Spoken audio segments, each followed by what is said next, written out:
No, he played, a different position for us. He played mostly center, and he's a multi-talented player. He can play about three or four positions, and he's good. He's just good to have on the team.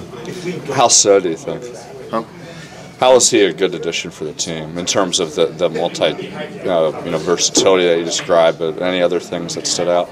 Well, offensively, it's hard to stop him at his height, because he can put the ball on the floor, and he can also score on top of, guys that are even shorter than him. And defensively, he can guard multiple positions, 3, 4, 5, and he just knows his experience of the game was really good. So what was he like as a teammate off the court in the locker room? Of course, good teammate.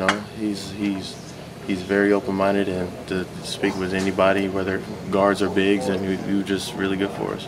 I've been hearing from, people on the Lakers, but a few on Team USA. He's a real funny guy, like stand-up comedian almost. Yeah, he's definitely a funny guy. He always got something funny to say, and that's good to have as a teammate when we're playing basketball, all the time, and it's always have a funny guy around. Cool. Any cool stories or things you remember about what he did? Any jokes? I don't know. He says so many jokes from every day, because we have long days, 2 days practices and games, and it's very long days. So it's he's good to have around. I know there's a lot of accounts, from reporters that cover the tournament out in Turkey that kind of described him as a real locker room type guy, and really had that leadership there. Do you think that's an accurate assessment? Yeah, I would say so. Yeah. He always says good input, off the court. On the court is a little different because things are happening, but off the court, those are the things that that really mean the most. Are there any specific things that you remember that kind of embodied that leadership role that he had on the team, whether it was something he said or just an incident during the tournament? Well, I remember him talking about, he's an older guy, and, it'd be good for him to win something like this, and something just to make it more meaningful to us younger guys that were a lot of guys young that were on the team.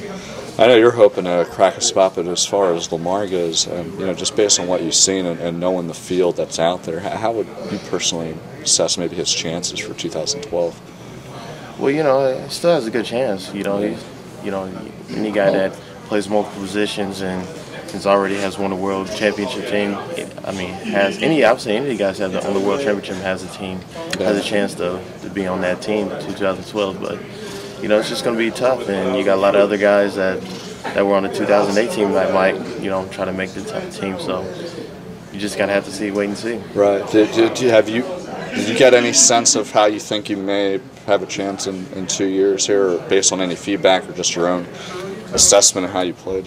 Well, you never know. I'm going to see if I'm going to try to do the same thing like I did last year, be a shooter and be a driver and just play physical. And nobody thought I would probably make the team last year, right. And this past summer, and looking forward to doing that in 2012. What do you think? Because he's talked a lot this preseason about just how that's had a carryover effect in terms of just his basketball shape and preparation. What does that experience do for you, and just really any player playing overseas, during the FIBA World Championships, and then immediately diving into training camp? Well, it just prepare you. You're just more than prepared, physically and mentally for games, and your timing's ready for the games. And of course, we want this preseason to fly by and just be ready for the games, but we're just more prepared.